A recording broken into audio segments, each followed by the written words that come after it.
Audio Jungle.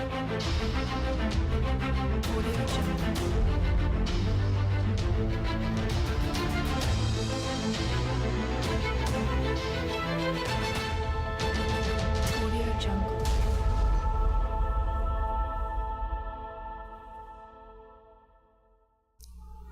Meu caro vestibulando, minha cara vestibulanda, meu caro concurseiro ou concurseira, meu amigo de todas as horas, minha amiga, aqui seu professor Guilherme Lemos da disciplina de Atualidades. A nossa marca você já sabe, é o H com aquele círculo proeminente, Humanas em Foco.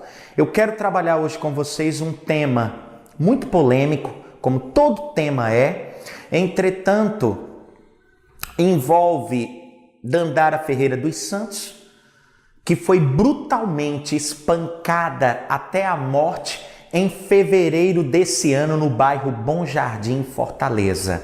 Esse caso teve repercussão não só nacional, como internacional. E nos leva, esse fato da atualidade nos leva ao tema epidemia de justiçamento popular no Brasil. Ok? Então a aula de hoje, epidemia de justiçamento popular no Brasil e o caso Dandara Ferreira dos Santos. Ok? Joga a vinheta, Israel.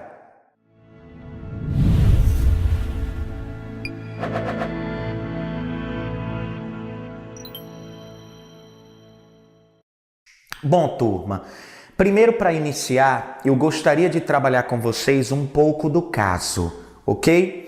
Primeira coisa que eu gostaria de comentar com vocês é que a Dandara Ferreira dos Santos, na realidade, era Antônio Cleilson Ferreira de Vasconcelos até os 18 anos. A partir dos 18 anos, torna-se Dandara Ferreira dos Santos e o ato de barbárie teria ocorrido em fevereiro desse ano no bairro Bom Jardim, em Fortaleza, e Dandara, na realidade, era uma espécie de sacoleira, ela vendia roupas no bairro. Tudo indica que no dia do ocorrido ela pegou carona com um amigo para realizar a cobrança em alguns domicílios de pessoas que iam lhe pagar o que ela havia vendido em mercadoria. Infelizmente, de acordo com a mãe, Dandara não mais retornou. E aí, numa pesquisa muito rápida que você pode realizar, inclusive no YouTube, você encontra aquelas cenas, né? Terríveis, creio eu que nenhum ser humano pode ser subjugado daquela forma, mas infelizmente ocorreu. O que eu queria, na realidade, era pegar algumas imagens daquele vídeo para tentar enquadrar a ação dos agressores, né? A primeira coisa que vocês devem recordar é que não há lei específica que criminalize o linchamento, ok? Ou seja, não existe um tipo penal específico para a prática. Isso não quer dizer que os autores do ato não serão punidos. Isso é muito comum, né? Quando agressores vão em grande quantidade, a partir de 8, 9 não é crime. Não, de maneira alguma, é crime, independente do número de agressores. Mas não há lei específica no Código Penal que pune o crime de linchamento.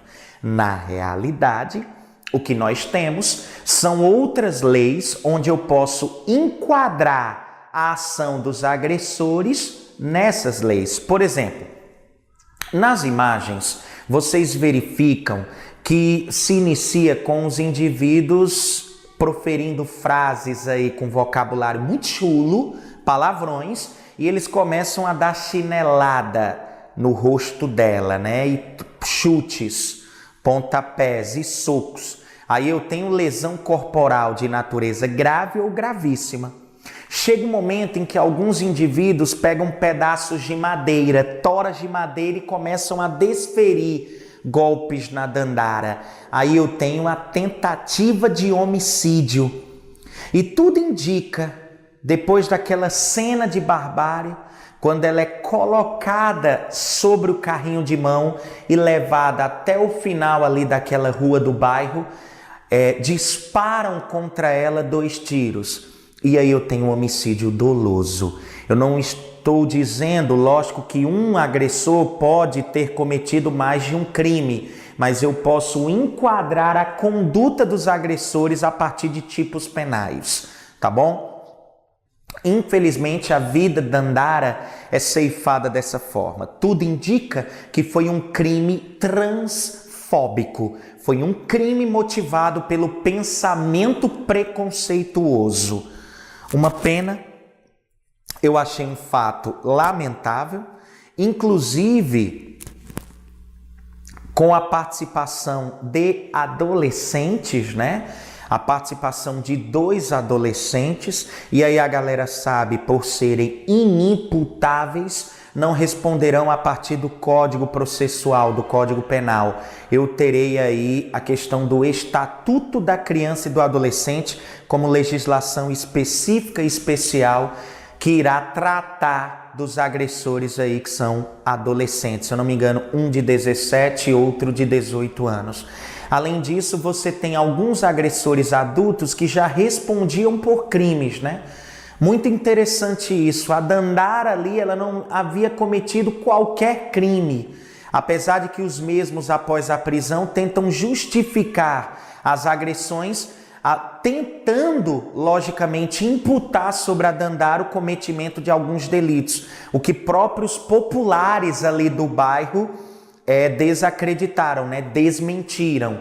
Mas chama a atenção que até o governador do estado do Ceará, o Camilo Santana, de uma maneira muito legítima, não poderia ser diferente, se sensibilizou, diz que repudiava todo e qualquer ato de violência, principalmente no caso específico da Dandara, e queria delegar ao secretário de Segurança do Estado que acompanhasse todo o processo de perto e que os mesmos, no caso os agressores, não sairiam impunes. Além disso, iria se reunir com a comunidade LGBT para a tratativa de políticas públicas, né? No sentido de criar aí instrumentos para uma inserção social, enfim, mais aprofundada, digamos assim.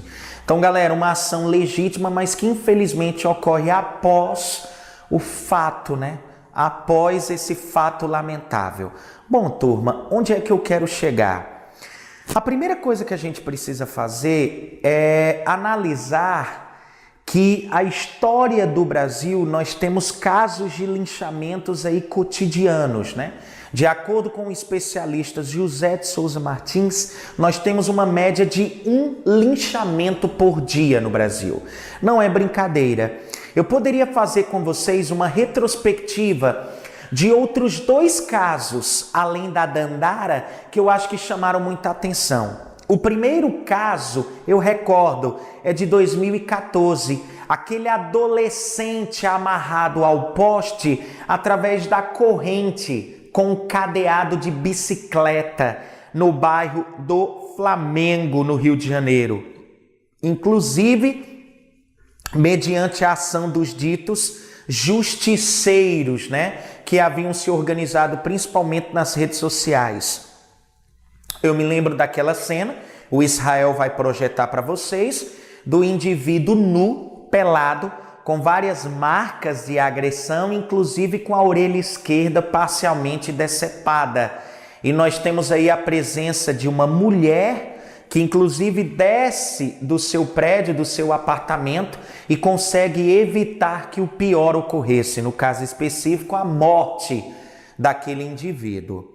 Outro caso, inclusive essa mulher, ela já tem um histórico de lutas, né, envolvendo menores, inclusive em relação à chacina da Candelária, ela estava presente e foi matéria do Profissão Repórter da Rede Globo.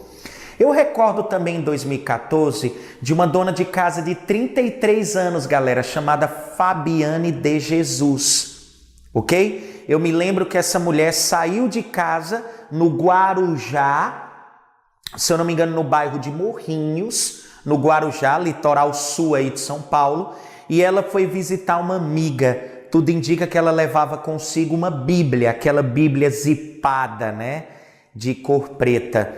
E no retorno, quando ela retornava dessa visita na casa da amiga, ela passou num sacolão, espécie de frutas e legumes, e comprou algumas para levar para casa.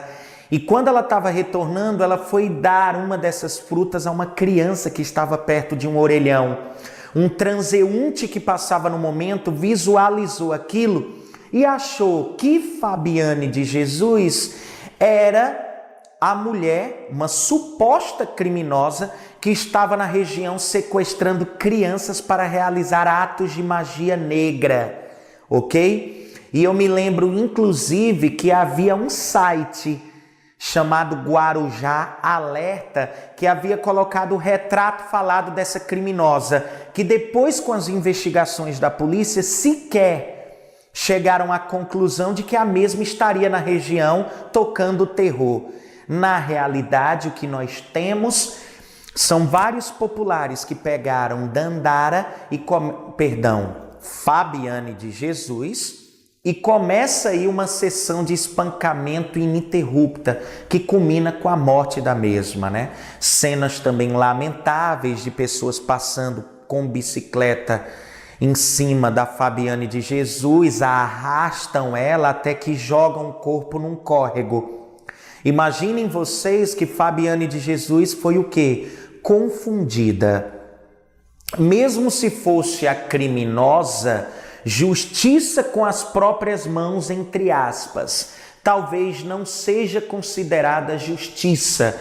E eu vou explanar um pouco sobre isso na minha argumentação.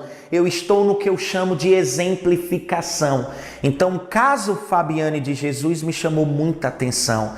Uma dona de casa, mãe de duas crianças, e que infelizmente teve sua vida ceifada devido ao grau de intolerância e a destruição de um padrão civilizatório que foi construído a duras penas durante a história de formação do nosso país, mas que infelizmente esses atos de barbárie culminam com a quebra do Estado democrático de direito e retorno ao estado natural tão bem descrito por Thomas Hobbes e John Locke.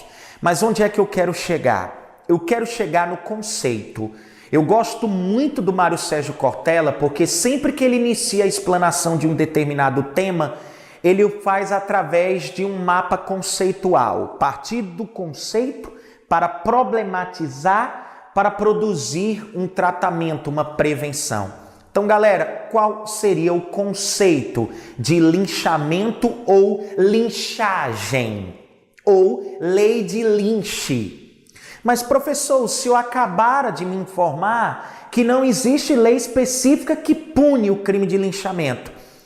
Então, essa lei de Lynch, na realidade, essa lei não é nossa e ela tampouco ainda existe. Nós estamos falando da origem do termo linchamento.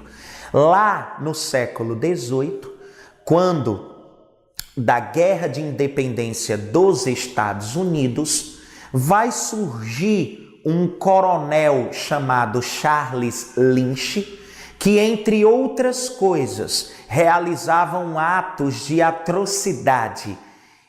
Por exemplo, durante o século XIX, ele conseguiu aprovar uma lei que se baseava no ódio racial, onde ele pegava negros, principalmente das colônias do sul, que eram escravocratas, e praticava um ato de barbárie, né? Amarrava os membros superiores e inferiores desses indivíduos a cavalos e dava ali a partida, né? E o corpo daquele escravo era dilacerado.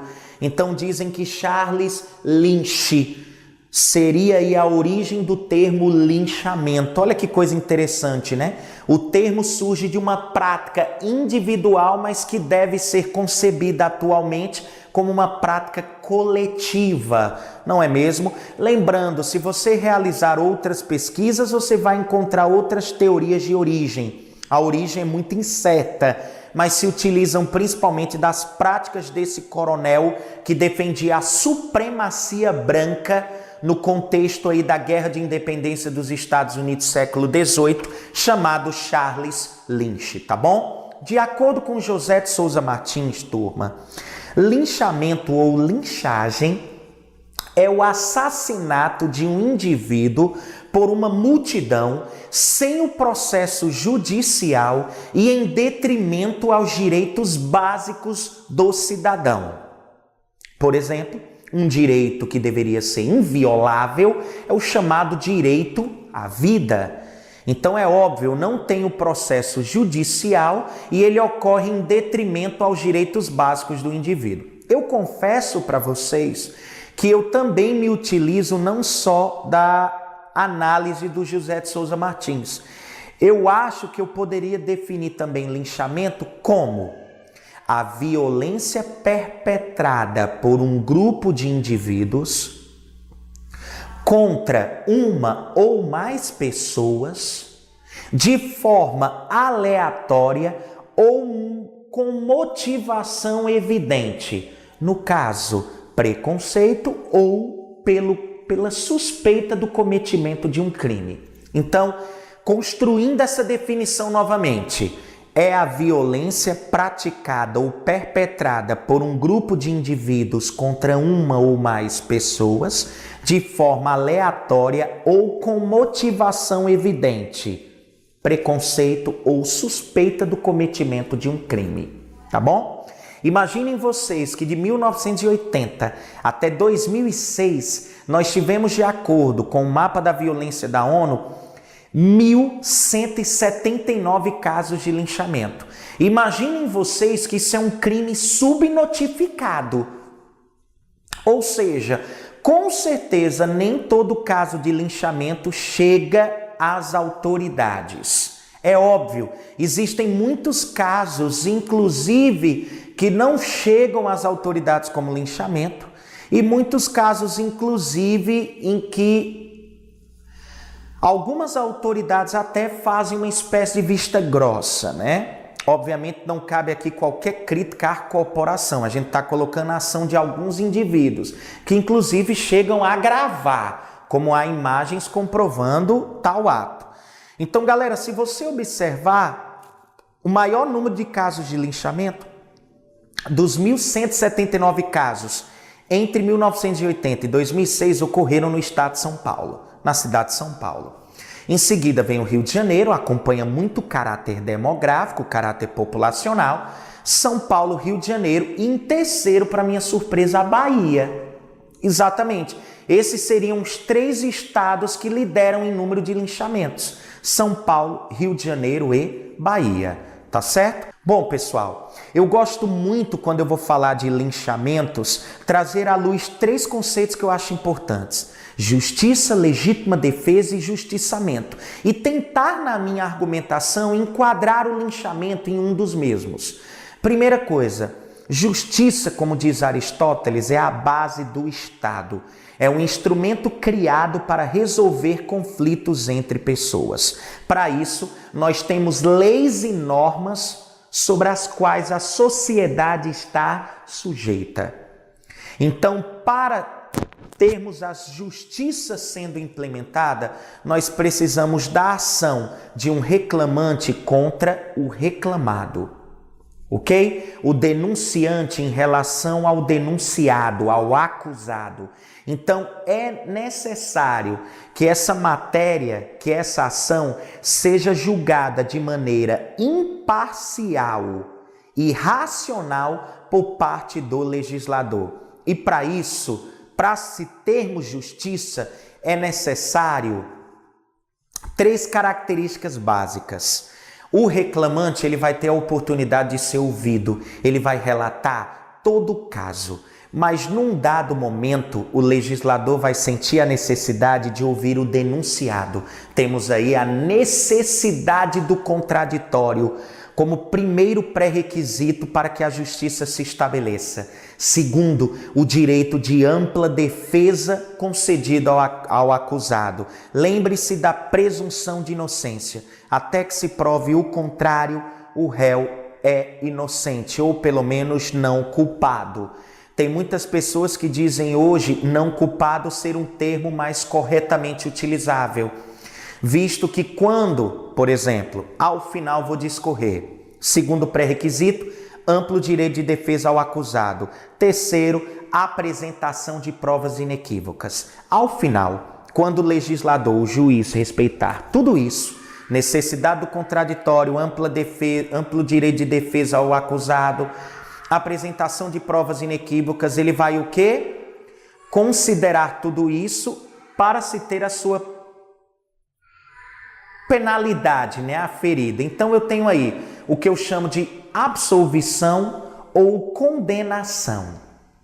Ok? No caso, se ele for condenado a uma pena de detenção ou de reclusão, eu vou ter a lei de execução penal, lei 4.210, sendo incidida, ou eu posso ter a absolvição. Lembrando que no caso da condenação, a pena tem que ser dura e compatível com a gravidade do ato delituoso. No caso da absolvição, ele é considerado um não culpado. O que significa isso?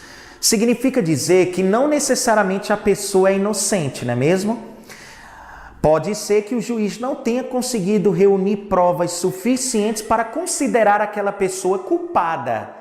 Então lembre-se disso. Às vezes é necessário se utilizar da expressão não culpado, né, ao invés de inocente. Na realidade, o que a justiça não conseguiu foi reunir provas suficientes para comprovar sua culpabilidade. Então ele é considerado um não culpado, não propriamente inocente. Outro ponto que eu queria trazer para vocês é o seguinte, é terrível, né, galera? Quando uma pessoa culpada sai impune. Pior para a justiça é quando um inocente é considerado culpado. Então, antes de mais nada, o maior pilar da justiça é não punir inocentes. Então, preste atenção. No caso específico da Dandara Ferreira dos Santos, eu pergunto a vocês, ela teve a oportunidade de apresentar o contraditório? Não. Não houve a realização, por exemplo, da apresentação do contraditório. Segundo, ela teve direito à ampla defesa? Também não. Terceiro, turma, Dandara, Fabiano de Jesus, o adolescente amarrado ao poste, eles tiveram a oportunidade de apresentar provas de que não seriam os autores daquilo que haviam sido, por exemplo, rotulados, denunciados de que praticaram? Também não. Então, turma, eu não posso enquadrar o linchamento enquanto justiça, dentro do que nós chamamos de Estado Democrático de Direito. Ou seja, quem tem o direito de prender, julgar e condenar é a justiça e não eu. Isso é o respeito ao Estado Democrático de Direito, que tanto juízes, legisladores, quando vão começar a sua fala numa entrevista, sempre falam em defesa do Estado Democrático de Direito. Tá certo? Então, dessa forma, eu colocaria um não aí bem grande. Linchamento não pode ser configurado como justiça dentro do espectro do Estado Democrático de Direito. Mas, Guilherme, eu considero legítima defesa. Bom, eu me lembro muito bem de uma jornalista do SBT chamada Raquel Sherazade, que ela fez quando o jornal estava noticiando o caso do adolescente amarrado ao poste, um comentário que era mais ou menos o seguinte: o que resta ao cidadão de bem que ainda por cima foi desarmado? Se defender, é claro. Aí ela diz, o contra-ataque aos bandidos é o que eu chamo de legítima defesa de uma sociedade sem Estado, num estado de violência sem limite. E para aqueles que se apiedaram do marginalzinho amarrado ao poste e que são defensores dos direitos humanos, lanço uma campanha no Brasil. Por favor, adote um bandido. Essa é a opinião da Raquel Sherazade. Inclusive, na época foi muito criticada, se eu não me engano foi afastada temporariamente do jornal, foi ao programa lá da Eliana no domingo, no Ratinho, se explicar na realidade o que ela queria dizer com aquilo. Mas eu me lembro que ela rotulou o linchamento como legítima defesa coletiva. E o que foi que eu fiz? Uma pesquisa muito simples. Eu sou formado em Geografia pela Universidade Federal do Ceará, entretanto me utilizo muito do direito para as aulas de atualidades, estudando mesmo, fazendo apontamentos e meus diagramas pessoais. Mas uma coisa que eu tenho observado é a seguinte: legítima defesa é quando eu defendo a mim ou a outrem de uma agressão iminente, ok? Legítima defesa é quando o agente defende a si ou a outrem de uma agressão iminente. Então, a legítima defesa encerra imediatamente com o cessar do ataque. Não deve ter excesso. Ou seja, vamos lá. Deixa eu ver como eu posso interpretar isso. No momento, turma, em que o adolescente foi amarrado ao poste, né? Tudo indica que ele havia cometido delitos ali, pequenos furtos, assaltos inclusive, arrastões, teria assaltado ali um cartório e foi pego por justiceiros. Até o momento em que ele foi amarrado ao poste, por exemplo, eu poderia considerar que até o momento em que a população conseguiu contê-lo, eu poderia chamar isso de legítima defesa, ok? Ou seja, eu defendi a mim e a outros de uma agressão ali iminente. Entretanto, a partir do momento que ele já contido passa a ser agredido, eu tenho excesso. Não é mais legítima defesa. A partir do momento que eu consigo contê-lo e já parto para o espancamento, ou seja, ele não representa mais uma agressão iminente, isso não é mais legítima defesa. Lá nas imagens, quando a Dandara Ferreira dos Santos, aos 42 anos, está sendo agredida, você observa que alguns caras começam a achacá-la, dizendo: vai, se levanta, pode ir embora. Mas ela está tão ferida que ela sequer tem forças para se levantar. E aí espancam ela e colocam ela em cima do carrinho de mão. Ela nem representa mais uma agressão iminente. Então não posso dizer que a ação dos agressores é de legítima defesa, muito pelo contrário. Legítima defesa, não esqueçam, defender a si mesmo ou a outrem de uma agressão iminente. Então, obviamente, não se configura como sendo legítima defesa. Então, linchamento é justiça? Não. Linchamento é legítima defesa? Não. Só nos resta o que, Guilherme? Justiçamento. Por isso, a comprovação, a legitimação do título dessa aula: Epidemia de Justiçamento Popular no Brasil. Turma, vamos lá. O que é que acontece com um dependente químico que não pagou seu débito, por exemplo, com a boca de fumo, sua dívida com a boca de fumo? Ele é executado, Guilherme. Essa lei, entre aspas, do tráfico está nas nossas normas legais? Não. É uma regra criada por um conjunto de indivíduos à margem da lei, lei do tráfico. O que é que acontece com indivíduos que praticaram crimes contra a dignidade sexual? Por exemplo, artigo 213 do Código Penal, artigo 217-A do Código Penal, estupro de vulnerável. Guilherme, geralmente quando ele entra na cadeia, ele é agredido, ele tem que se submeter a algumas práticas para com os outros detentos. Turma, isso está na nossa legislação normativa? Não, Guilherme. Isso novamente é uma norma criada, vinculada por indivíduos à margem da lei. Leis do tráfico, justiça da cadeia seriam exemplos, tudo entre aspas. Novamente, eu vou defender a corporação até o fim, mas existem alguns policiais que se utilizam da farda para o cometimento de crimes. Eu tenho aí a formação, por exemplo, de milícias. Esses milicianos, por exemplo, a formação deles, por exemplo, dos esquadrões da morte, estão na nossa norma legal? Também não. O linchamento? Também não. Então, galera, o que seria o justiçamento? Conjunto de regras criadas por indivíduos à margem da lei. O linchamento se enquadra aí? Exatamente. Então, turma, linchamento é justiça? Não. Linchamento é legítima defesa? Tampouco. Legítima defesa? Não. Linchamento, na realidade, é justiçamento. Sim. Tá bom? Mas, Guilherme, na minha argumentação, eu poderia defender a realização dos linchamentos?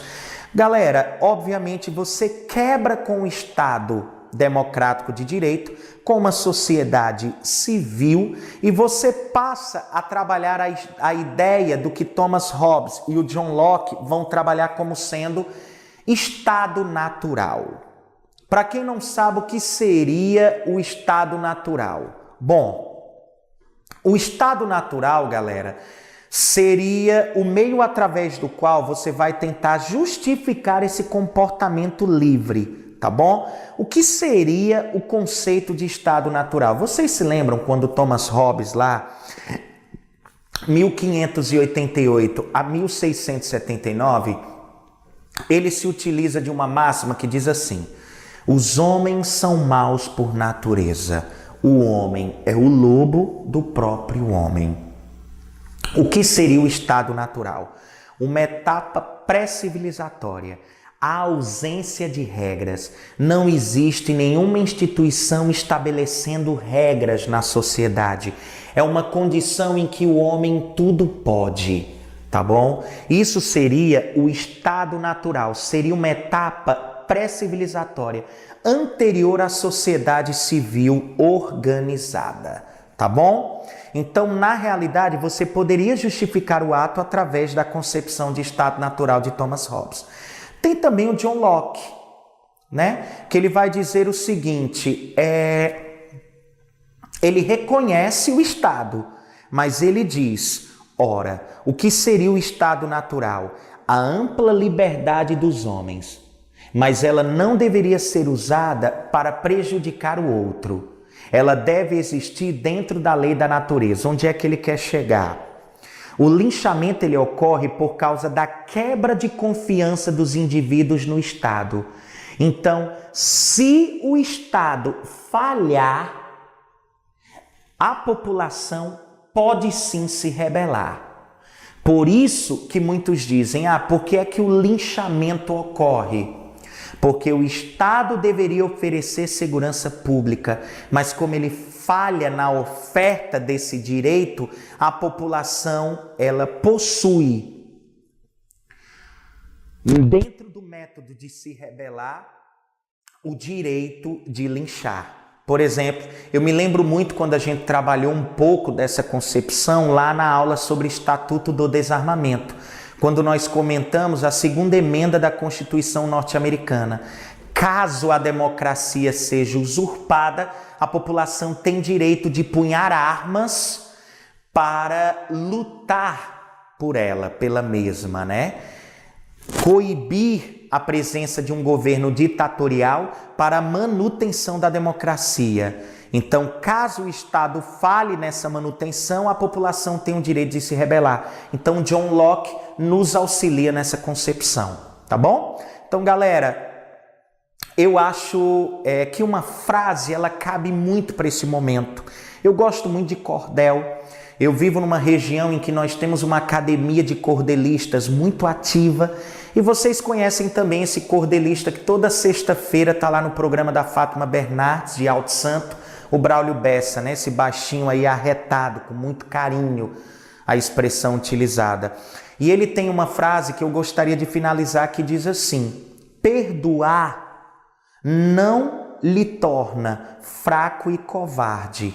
Ao contrário, perdoar lhe torna forte, livre e tolerante. A vingança dura apenas um instante, mas o perdão dura toda uma eternidade. Repetindo, perdoar não te torna fraco e covarde. Ao contrário, lhe torna forte, livre e tolerante. A vingança dura apenas um instante, mas o perdão dura toda uma eternidade. Turma, um cheiro grande, professor Guilherme Lemos, da sua disciplina de atualidades, curso online Humanas em Foco. Um cheiro grande, até a próxima, se Deus quiser.